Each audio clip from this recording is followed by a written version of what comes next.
11e rendez-vous en direct organisé par et sur LMTV à l'occasion de ce format Sarthe 2022 et plus si on considère les autres directs qui ont été faits notamment par Fabienne Mahler-Boulanger. On en est à 12, 13, 14, je ne sais plus. Très bien, on est ensemble pendant une demi-heure et pendant une demi-heure, vous allez pouvoir poser vos questions. Le thème handicap et formation, vos questions, evals.fr. Vous faites le code... Je me souviens plus. Format 72. Il faut que je lise le texte, c'est quand même incroyable. Format 72. Et immédiatement, vous posez votre question à nos invités. Donc vous avez bien compris, hein, evals.fr, sur un téléphone, sur une tablette, sur un PC, pas de problème. Les précédentes émissions ont vu beaucoup de questions défiler. Bon, on peut imaginer que ce sera la même chose avec nos invités d'aujourd'hui. Nathalie Vavasseur, bonjour. Bonjour. Nathalie Vavasseur, on vous connaît parce que vous avez reçu dans le cadre de Perspectives récemment. Vous êtes coordinatrice Sarthe pour l'accueil des apprenants en situation de handicap. Tout à fait. Ça fait un sacré nom large. Vous avez une carte de visite grand format. Il n'y a plus de place sur la carte de visite. Plus de place. Et vous êtes au CFA, CCI de la Sarthe, là-haut, rue Henri Champion. C'est tout à fait ça. Donc vous êtes la spécialiste, hein, on peut dire. Je suis coordonnatrice d'une partie de la formation qui est proposée aux personnes en situation de handicap pour la Sarthe. Et effectivement, vous allez, avec vous, on va le comprendre, nous dire dans un instant pourquoi c'est important de leur donner les bonnes informations, parce que sinon, ça peut complètement obérer leur avenir, quoi, en quelque sorte. Hein. Et puis deux autres invités que j'irai rejoindre dans un instant, Éric Crespin de Cap Emploi, et puis Ivan Chedazi de La Page. Bien, alors deux mots donc sur ces apprenants en situation de handicap. La première question, c'est de savoir si, quand on est en situation de handicap, on peut, j'allais dire, facilement apprendre. Est-ce qu'on a accès à toutes les formations ou pas ? C'est notre objectif. Dans le cadre de la démarche d'accueil des apprenants en situation de handicap, l'objectif, c'est d'ouvrir l'ensemble de l'offre de formation aux personnes en situation de handicap. Alors, la philosophie du stand Info Handicap sur format Sarthe, ça a été de réunir sur un même lieu toutes les personnes qui peuvent répondre aux questions de personnes qui veulent avoir... un projet de formation et qui sont en situation de handicap. Et là, vous me disiez qu'il y avait une liste impressionnante, hein, en quelque sorte. On a réuni sur ce stand la mission locale, Cap Emploi, la MDA, la Maison départementale de l'autonomie, des services du médico-social, des services de l'éducation nationale, et on est une petite partie de ces personnes-là présentes sur le plateau aujourd'hui. Ça veut dire que les personnes en situation de handicap, c'est effectivement une vraie préoccupation pour les uns et les autres, et on essaye de leur trouver des solutions de plus en plus ? Non, pas de trouver pour, mais d'accompagner pour aider la personne dans son parcours vers l'emploi, dans l'emploi, et quelquefois il y a besoin de formation, donc on est là pour les aider. Ma question était plutôt, on se préoccupe plus aujourd'hui qu'avant des personnes qui sont en situation de handicap ? C'est un vrai objectif national, régional, et le nôtre au quotidien. Donc oui, c'est mieux qu'avant, et on a encore un petit peu à avancer. Voilà, et je sais que pour ça, et on l'avait découvert lors de l'émission Perspective, vous avez édité un certain nombre de livrets, etc., qui permettent aux uns et aux autres d'avoir les informations. Alors si je reprends ma casquette démarche d'accueil des apprenants en situation de handicap, il y a une charte. Il y a une charte qui engage différents acteurs autour du parcours de formation, des acteurs du service public de l'emploi, les organismes de formation, les services de l'État, pour effectivement avoir des engagements forts chacun, ensemble, en direction des personnes qui ont besoin de formation et qui peuvent avoir des besoins particuliers. On parle bien de toutes les personnes, quel que soit, j'allais dire, leur handicap, quelle que soit la manière dont est survenu ce handicap, etc. Hein. Ça peut être des personnes qui sont porteuses de handicap depuis la naissance ou des accidents de la vie qui font effectivement qu'à un moment donné, la situation de handicap arrive. Bon. Et vraiment, le message à passer, c'est de dire aux personnes, osez parler de votre handicap, osez parler de vos besoins particuliers, de manière à ce que lorsque vous engagez un parcours de formation, on puisse vous accompagner au mieux. Alors on va répondre à leurs questions, on est d'accord, hein ? Ouais. Il va y en avoir beaucoup, hein. Attention, ça j'en suis à peu près certain. Et pour ce faire, vous avez proposé des invités qui représentent ici des organismes, ou oui, on va dire des organismes plutôt que des entreprises. Hein, voilà. L'un, c'est La Page, avec Ivan Chedazi. Bonjour. Bonjour. Alors votre fonction à La Page ? Alors je suis directrice du dispositif Insertion sociale Habitat diffus. D'accord. Et alors ça, c'est, j'imagine que ça doit être compliqué effectivement pour les personnes qui sont en situation de handicap. Alors peut-être quelques mots pour présenter la page dans un premier temps. Attendez, on va peut-être pardon. présenter l'autre invité avant. Bon, et puis vous allez peut-être répondre à ma question d'abord, avant de présenter la page. Et donc, Éric Crespin, qui, lui, dirige Cap Emploi. Voilà, donc un établissement qui travaille avec Pôle emploi, dans les agences Pôle emploi, mais spécialement pour les personnes en situation de handicap. Voilà, donc ça c'est Cap emploi. Et puis il y a également le GEC multisectoriel, 3M, qui met en place des contrats d'alternance, des contrats de professionnalisation dans les entreprises. Donc qui est aussi une solution formation-emploi pour les personnes en situation de handicap. Oui, je disais par rapport à la question que je posais, c'était par rapport au logement. C'est plus compliqué, effectivement, pour les personnes qui sont en situation de handicap que les autres, quoi. Oui, alors après, au niveau de la page Charente-Mayenne, effectivement, on a différents services. Alors, pour resituer un petit peu la page, donc, le but de l'association, c'est d'accompagner des personnes en situation de handicap. APAJH. Ça veut dire Association pour adultes et jeunes handicapés. Voilà, donc tout simplement. Tout simplement. On intervient sur 2 départements, qui sont la Sarthe et la Mayenne. Donc actuellement, on accompagne sur ces 2 départements environ 900 personnes en situation de handicap, dont 250 enfants adolescents, ce qui n'est pas négligeable. On compte plus d'une trentaine d'établissements et services, et puis 320 salariés donc, au sein de ces établissements et services. Alors, quand vous dites on accompagne, c'est notamment à travers ces établissements. Et qu'est-ce qu'on fait dans ces établissements ? Alors, à travers ces établissements et services qui sont en fait relativement larges, puisqu'on a des foyers d'hébergement pour répondre à la question du logement, on a des foyers de vie, on a des services en milieu ouvert, donc on accompagne des personnes qui vivent au sein de leur propre logement, donc dans ce qu'on appelle du logement diffus, donc répartis au sein des villes. Nous avons des ESAT, des entreprises adaptées, des CESAD, donc qui accompagnent des jeunes de 16 à 26 ans notamment, un IME. Bref, une structure importante. Panel avec, assez large d'établissements et services. Avec des gens plutôt jeunes, la plupart du temps ou pas ? Non, pas particulièrement. Tout âge. On accompagne sur certains services des très très jeunes enfants, voilà, à partir de 4 ans notamment, jusqu'à la fin de vie en foyer de vie. Donc on brasse en fait toute la vie. Et donc à l'intérieur de cette structure, il y a évidemment des préoccupations en termes de formation. Voilà, on a des services effectivement tels que l'IME, tels que certains CESAD. On a plusieurs CESAD en fait. On a un CESAD généraliste. CESAD, vous nous rappelez de quoi il s'agit ? Ce sont en fait des services qui accompagnent les jeunes dans leur parcours de formation, mais également au sein du domicile ou des établissements scolaires. Voilà. Donc on a plusieurs CESAD, un CESAD généraliste et puis un CESAD plus spécialisé pour les jeunes et gens ayant des troubles spécifiques du langage. Un autre CESAD pour des jeunes ayant des troubles visuels ou auditifs notamment. Alors, du côté de Cap Emploi, on s'occupe également des personnes en situation de handicap, mais d'une manière différente, on va dire. Alors oui, parce qu'on est axé d'une part vers l'emploi, donc avec un appui, une aide dans une reprise d'emploi, donc donc en lien avec Pôle emploi, tel que je le disais tout à l'heure, c'est-à-dire qu'on intervient dans toutes les agences Pôle emploi pour faire un lieu unique d'accueil.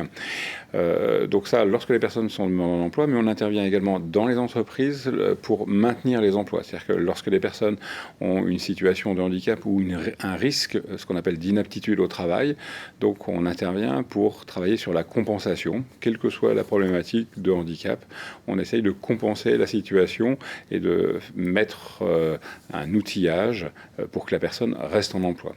Ça veut dire globalement que vous vous occupez plutôt des personnes qui sont en situation de handicap à la suite d'un accident de la vie ? Alors c'est souvent un suite à l'accident de la vie, effectivement, dans les Cap Emploi. C'est rarement des jeunes, il y a souvent les missions locales aussi qui sont présentes pour l'accueil des jeunes, mais la moyenne d'âge des personnes qu'on accompagne sur Cap Emploi est à peu près 40 ans. Alors que sur le GEC, quand on va faire des mises à disposition de personnel avec des contrats de professionnalisation, là, c'est des gens plus jeunes, mais c'est 20-30 ans à peu près. Alors vous avez évoqué le GEC, on rappelle qu'il s'agit d'un groupement d'employeurs, c'est ça ? C'est un groupement d'employeurs. Et qui, là, est dans quel domaine ? Alors, on est multisectoriel, avec pas mal de choses dans l'industrie, dans le domaine de la santé, dans le domaine de l'imprimerie, du multimédia, des choses comme ça. Il y a des GEC, donc des groupements d'employeurs employeurs pour l'insertion et la qualification qui sont spécialisés sur un domaine. Il y a le transport, il y a le BTP, il y a la propreté, principalement en Sarthe. D'accord.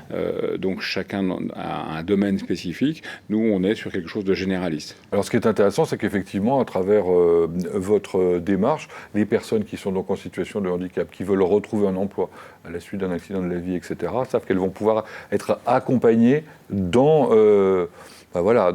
et dans leur formation et dans la prise de C'est ça. poste. Et elles vont être même salariées du GEC de façon très concrète. Et donc, c'est les GEC qui mettent en place un plan de formation pour ces personnes-là. C'est ça. Mais qui vont, j'allais dire, le faire peut-être d'une manière différente que d'un employeur classique, parce que d'abord, vous avez tout simplement l'expérience aussi. Alors, on a l'expérience, et puis, bien évidemment, on va accompagner tout au long du parcours d'emploi. Le contrat, s'il fait 1 an, 18 mois, on va accompagner pendant toute la durée les personnes, y compris dans le domaine de la formation. Donc, on voit que nos intervenants sont parfaitement qualifiés, l'un et l'autre, tous les trois, pour répondre à vos questions qui seront peut-être nombreuses, je ne sais pas. On va commencer par la première. Alors attention, les questions vont partir dans tous les sens. En général, c'est comme ça que ça se passe. Hein. Est-ce que vraiment on peut accéder à toutes les formations alors quand on est handicapé alors ils sont même plusieurs handicapés, mais bon. Donc, dites-nous. Oui.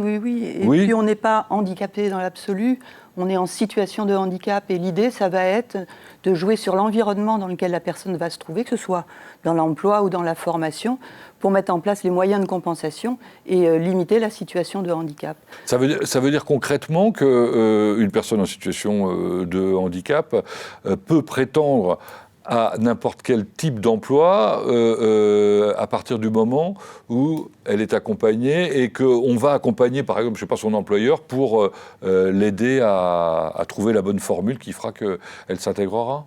Il va y avoir l'étape préalable de la validation du projet. On parle aussi d'aménagement raisonnable.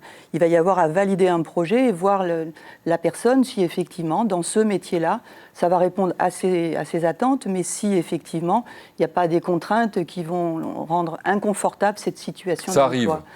Donc on peut imaginer quelquefois devoir accompagner la personne pour essayer de réorienter un peu son projet. Mais l'idée fondamentale, c'est effectivement de voir comment on peut jouer sur l'environnement de la personne pour rendre cet environnement accessible. Et puis l'environnement aussi de la formation. Il peut y avoir du temps partiel aussi en formation. Donc là, c'est des choses qui se négocient avec les organismes de formation parce que quelquefois les personnes sont fatigables et donc il faut aménager le temps. Il faut aussi aménager quelquefois les ressources qu'a l'organisme de formation. Donc il faut adapter plutôt qu'aménager, adapter ces ressources. Donc il y a un travail suivant les personnes et suivant la déficience, suivant la situation de handicap qui peut être plus ou moins important. Donc il peut y avoir un travail en amont qui soit important ou pas du tout. Maintenant, les organismes de formation sont plutôt un peu rompus sur les problématiques, on va dire, assez courantes, motrices. C'est assez maintenant rentré dans le fonctionnement. Des problématiques psychiques ou des problématiques cognitives sont plus complexes et donc doivent demander plus de préparation pour les organismes de formation ou être accompagnés pour l'organisme de formation à mettre en œuvre un parcours de formation. Alors, à la page, vous occupez de jeunes, donc de gens qui sont par la force des choses en période de formation. Donc, comment vous réussissez à résoudre le problème ? Alors, c'est notamment justement le Pour ceux qui demandent des formations difficiles, compliquées, quoi. C'est notamment le rôle des professionnels qui travaillent au sein des CESAD, donc des services que j'évoquais précédemment, qui ont pour but de travailler en lien avec les établissements scolaires, les centres de formation, pour apporter justement un soutien pédagogique, une aide à la préparation des examens, mais aussi faire le lien, dans certains cas, avec les employeurs, si ces jeunes, justement, doivent à un moment donné réaliser des stages. C'est aussi évoquer, effectivement, leur situation à leur futur maître de stage pour que l'intégration se passe effectivement au mieux. Handicap et formation, la démarche qui est portée par le Conseil régional et la GFIP a pour objectif d'accompagner les référents handicap des organismes de formation. C'est-à-dire que dans le cadre de cette démarche, l'idée c'est qu'il y ait dans chaque organisme de formation, que ce soit un CFA ou un organisme de formation qui porte d'autres types de formation, avoir un référent handicap qui va être l'acteur central et qui va effectivement pouvoir, en lien avec Cap Emploi, avec la mission locale, avec les services d'accompagnement, identifier ce qu'il y a à mettre en place pour que le parcours devienne adapté. Et ma mission, c'est d'accompagner, une partie de ma mission, c'est d'accompagner les référents handicap, de leur proposer des formations pour qu'effectivement la prise en compte de handicaps divers et variés devienne le commun de tous les organismes de formation. Alors si on prend l'exemple concret du CFA de la CCI, que j'ai eu l'occasion de visiter, dans lequel on est allé découvrir les coulisses, effectivement vous accompagnez... Aujourd'hui 40 apprentis en situation... Voilà, c'était ma question. Combien alors, ouais. Et dans toutes sortes de formations? Dans toutes les formations. Après, si on voit à l'échelle départementale, il y a 150 apprentis. Et si on regarde à l'échelle régionale, on est à plus de 2000 apprenants et 800 apprentis. On est une des régions de France pilote dans le cadre de l'accueil des apprentis en situation de handicap. Bien. Question suivante. Les entreprises qui accueillent stagiaires ou apprentis ont-elles l'obligation d'aménager? Donc on imagine que c'est l'obligation d'aménager les postes qui sont... Alors là, on va peut-être demander à Cap Emploi, parce que c'est justement votre métier, quoi, de les aider, les entreprises en question. Un apprenti est un salarié. Donc il y a effectivement cette obligation d'aménager.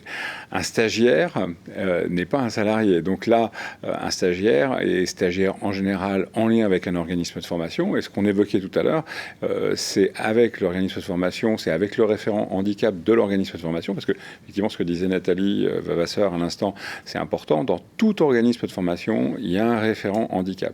Et c'est vraiment la clé d'entrée pour chaque organisme. Et donc là, pour les stagiaires, c'est l'entreprise avec le référent handicap ou en tout cas des acteurs de cet organisme qui doivent aménager pour ça. Alors dans la question, il y a obligation.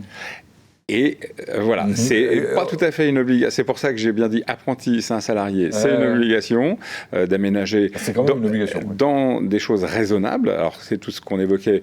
Jusqu'où on va dans les obligations, c'est important. Et là, les apprentis, effectivement, Nathalie Vavasseur va pouvoir bien répondre. Sur les stagiaires, c'est pas une obligation. C'est vraiment une entente pour que ça puisse se dérouler. Madame Vavasseur.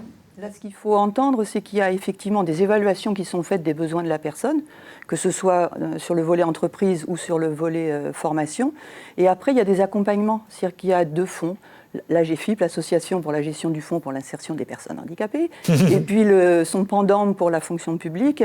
Et ces offres de services-là contribuent aussi à financer les adaptations de postes, quand adaptation de postes il y a, vont accompagner les personnes pour acquérir le matériel dont ils peuvent avoir besoin. On a des personnes en formation qui ne lisent pas, qui n'écrivent pas, et qui peuvent voir dans l'outil informatique un allié important qui viennent compenser effectivement. Et parce qu'on a évalué, il y a des prestations pour évaluer, et après il y a des financements qui peuvent être mobilisés. Financements qui prennent en charge la totalité ou... Pas toujours la totalité. Il y a parfois un reste à charge. Pour l'entreprise pour l'entreprise, là, c'est M. Crispin. 10%, 20%, ça dépend à peu près. Mais si on prend un exemple très classique, par exemple un fauteuil qu'il faudrait aménager, dans une entreprise, il y a besoin de toute façon d'un fauteuil. Oui. Donc si on fait quelque chose un peu simple comme ça, de toute façon, l'entreprise aurait eu à payer un fauteuil, donc il va avoir un reste à charge par rapport à un fauteuil cher, onéreux, adapté, mais... On va dire que c'est le surcoût qui est pris en charge, quoi. Ouais. Très bien, allez, on continue, parce qu'en fait, visiblement, il y a des questions, pas mal. Allons-y. Quand on est handicapé provisoirement à la suite d'un accident, c'est difficile pour un apprenti en entreprise. Elle n'est pas... oui, donc l'entreprise n'est pas aménagée comme... Donc là, l'idée pour répondre à cette personne-là, c'est contactez votre référent handicap. Dans l'organisme de formation, dans le centre de formation, il y a un référent handicap. S'il y a un besoin particulier, c'est avec lui qu'il faut en parler. Mais la clé d'entrée, ça va être la démarche auprès de la MDA, Maison départementale de l'autonomie. Tout ce dont on parle là, pour que ça puisse être mis en place, il va falloir que la personne fasse reconnaître la situation de handicap. Et c'est cette reconnaissance-là qui va permettre d'enclencher Même provisoire, parce que vous voyez, handicapé provisoirement, hein, c'est ce qui est précisé. Là, c'est la MDA, la Maison de l'Autonomie, d'accord. qui va statuer sur cette question-là. C'est bien dans la loi. Après, tout dépend de ce qu'on appelle provisoire. Si c'est provisoire une semaine ou 1 an, 2 ans, vous voyez, le provisoire a différentes notions, mais une reconnaissance du handicap peut être quelque chose de provisoire sur 1 an, 2 ans. Continuons. J'ai peur d'affronter le regard de salariés non handicapés. Ah, donc ça c'est pour quelqu'un en situation de handicap à qui on a dû dire bon, il faut y aller, quoi. Oui, Qu'est-ce qu'on en dit chez vous, par exemple? Alors, c'est ce que je vous disais tout à l'heure. Effectivement, la préparation à l'intégration dans l'entreprise, c'est quelque chose d'important. Et les travailleurs sociaux, en tout cas à un moment donné, peuvent faire le lien entre la personne en situation de handicap qui arrive dans l'entreprise et l'équipe salariée déjà présente, ne serait-ce qu'à un moment donné pour expliquer le handicap. Et puis, peut-être effectivement répondre à certaines questions qui, à un moment donné, peuvent soulever quelques craintes ou autres. En tout cas, il faut que ce soit échangé librement au sein de l'entreprise. Mais peut-être que derrière cette question, il y a tout simplement la question du SAS. Est-ce que c'est possible? Je sais pas. Question comme ça, est-ce que c'est possible d'intégrer provisoirement quelqu'un pour voir si ça peut fonctionner et ensuite y aller, quoi? Alors, en tout cas, nous, au niveau de la page et des jeunes, effectivement, qu'on accompagne, on leur propose effectivement d'aller faire des stages en entreprise. Et là, l'équipe éducative est vraiment là pour faire le lien entre le jeune, sa famille, et puis les salariés de l'entreprise et le responsable de l'entreprise. C'est peut-être une bonne formule, non? Mais c'est une très bonne formule. Ah bon. Madame Vavasseur. Oui, dire aussi qu'on peut mobiliser des prestations qui vont venir sensibiliser le collectif de travail. Donc vraiment, il faut que la personne, elle ose parler de ses besoins, elle ose parler de ses difficultés. Parce que quelquefois, j'ai en tête l'exemple de personnes qui n'ont pas osé en parler.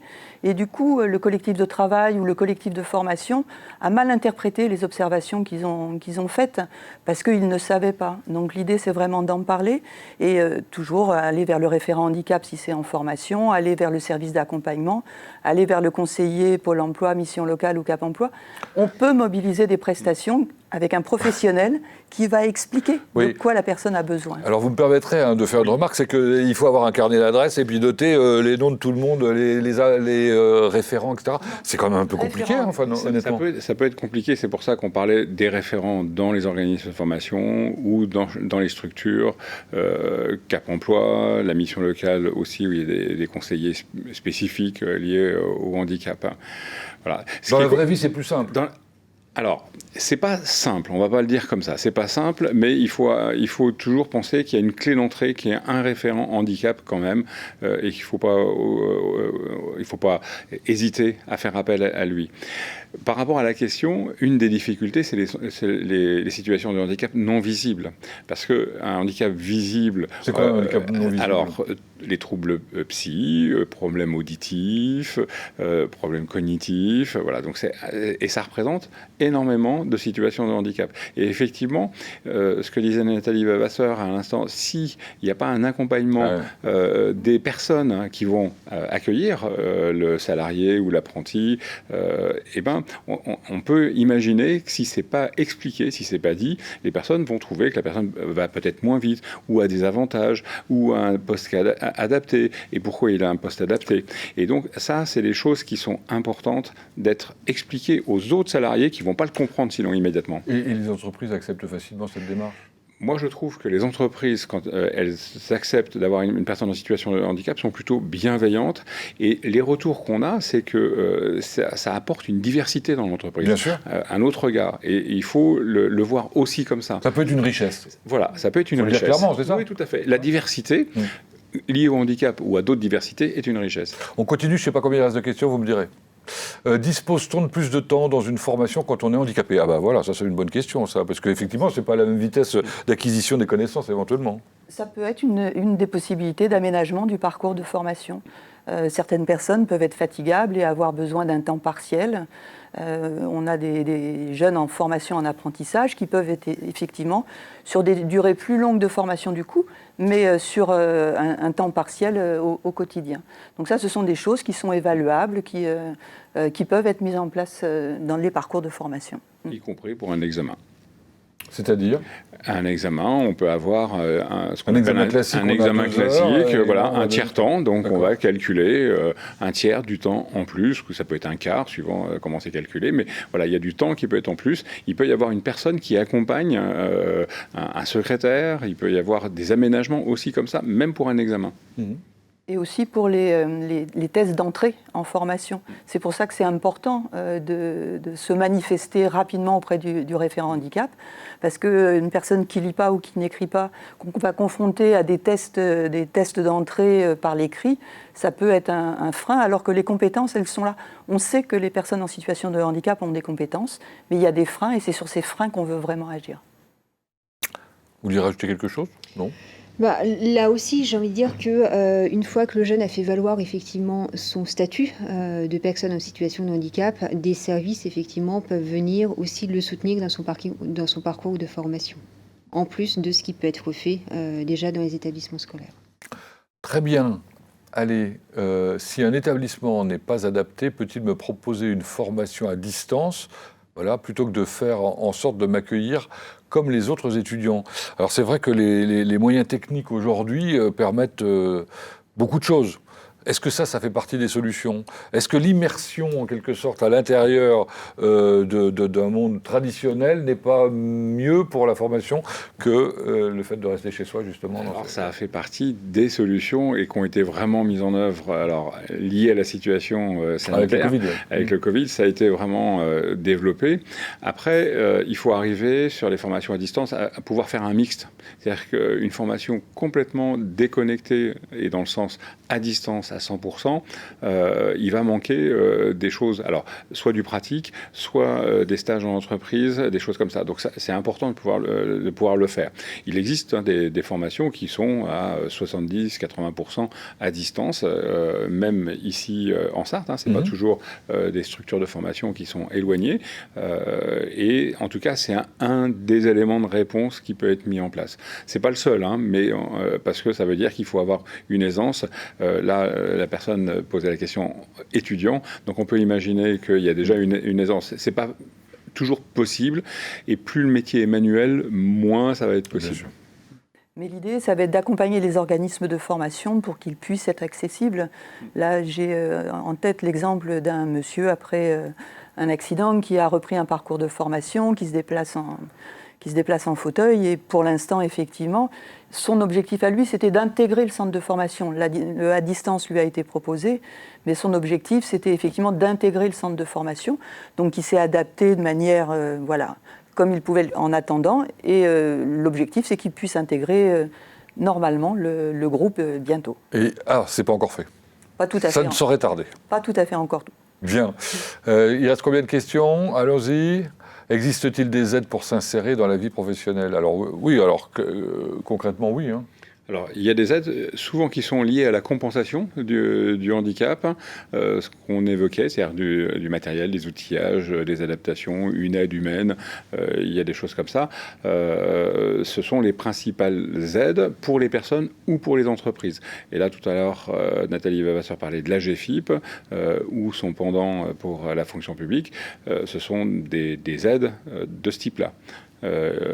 Après, il peut y avoir des aides pour intégrer une entreprise, là, des aides financières, autant pour la personne que pour l'entreprise. Donc il y a d'autres types d'aides après pour la signature de contrat de travail. On arrive vers la fin. Il reste des questions? Oui, non, je ne vous entends pas. Comment trouver facilement une entreprise malgré mon handicap? Alors, comment trouver une entreprise? Voilà. Est-ce que peut-être que la question, elle est, est-ce que les entreprises sont réceptives, en quelque sorte Elles sont réceptives à accueillir des personnes qui ont des compétences. Et elles ont l'obligation, il ne faut pas l'oublier. Elles ont des obligations, effectivement, de 6%, mais l'angle d'entrée est toujours une entreprise a besoin de compétences pour fonctionner dans sa propre entreprise. Si elle a besoin de compétences, effectivement, on va être sur le marché avec d'autres personnes. Alors, après, il peut y avoir des aides, des compensations techniques liées au handicap, mais une clé d'entrée, c'est j'ai des compétences, et je propose mes compétences. Très rapidement, parce qu'on a encore 2 questions, il est quasiment l'heure. Crispin parlait de l'obligation d'emploi, et si on regarde le panel des entreprises qui accueillent les apprentis, ce sont des petites entreprises qui ne sont pas soumises à l'obligation d'emploi. Donc elles D'accord. embauchent volontairement, effectivement, des personnes différentes parfois, mais avec les compétences dont ils ont besoin. Bien. Allez, rapidement, quel type de handicap donne des droits aux entreprises et quel type de droit à allègement de charges? Alors, il n'y a pas de type de handicap, c'est tout type de handicap. Là, il n'y a pas du tout de choses qui sont ciblées comme ça. Les types de droits, c'est ce que j'évoquais. C'est vraiment comment je compense la situation de handicap. Si je suis moins rapide, comment je peux compenser? Si j'ai besoin de matériel, comment je compense? Si vraiment j'ai une productivité moindre, donc on va compenser une sorte de lourdeur du handicap, ça s'appelle comme ça. Donc voilà, c'est les aides qui vont principalement être faites. Bien, dernière question. Quel type... non, pardon, c'est la même. Est-ce qu'on peut en changer, s'il vous plaît? Voilà, quels sont les principes de l'école inclusive? Ah bah très bien, bon, et qui est concerné? Alors je crois savoir que l'école inclusive, c'était un souhait. Alors c'est remis un peu en cause, hein, d'après ce que je crois comprendre aussi. En Italie, il y avait beaucoup d'élèves en école classique, hein, si je ne m'abuse, et on revient un peu là-dessus. On est sur la question des scolaires. Donc, on est sur autre chose. Voilà, on est sur l'école inclusive. Il y a un service de l'école inclusive au niveau de la direction départementale de l'éducation nationale qui gère effectivement toutes ces questions-là. Donc on a les classes Ulysse, les unités locales d'inclusion scolaire, Ulysse Collège, Ulysse Lycée, Ulysse École. Et là, c'est l'éducation nationale, les dispositifs de l'éducation nationale de l'école inclusive. Alors c'est vrai que ce n'était pas tout à fait le thème de cette émission. On va vous remercier, Ivan Chenazi, Éric Crespin et Nathalie Vavasseur, d'y avoir participé. Je suis sûr qu'on a appris plein de choses à nos téléspectateurs, à ceux qui étaient concernés. Merci d'avoir posé vos questions. Dans un instant, on va continuer le programme. Moi, je vous retrouve dans une demi-heure pour une séquence également au cours de laquelle vous allez pouvoir poser beaucoup de questions. Je pense qu'il risque d'y en avoir quelques-unes parce qu'on va parler de transition entre la troisième et la seconde, donc il s'agit un peu d'orientation, et puis surtout entre la terminale et les études supérieures, donc on va parler de Parcoursup. Et je crois savoir que Parcoursup est un peu contesté par moment, donc peut-être que vous avez beaucoup de questions à nous poser. Donc c'est à partir de 16h30 jusqu'à 17h. Dans l'immédiat, qu'est-ce qu'on voit là dans l'immédiat? Je pense que c'est une perspective consacrée, c'est le deuxième, à l'art, à l'artisanat et à la restauration. À tout à l'heure. Comment profiter au mieux de Formasart 2022, édition connectée, les 28 et 29 janvier. 3 portes d'accès vous sont proposées. Le site formasart.fr, avec notamment la liste exhaustive des portes ouvertes. La télévision LMTV Start, ses reportages et plateaux thématiques en continu et vos questions aux intervenants en direct le samedi. L'application à télécharger Imagina pour accéder à des informations par secteur d'activité, diplôme envisageable, établissement de formation et leurs coordonnées, à la liste et aux horaires de tous les webinaires proposés les 28 et 29 janvier et à un choix de 200 plages de rendez-vous individuels pour être guidé dans votre orientation. Formasart 2022, une édition interactive et connectée.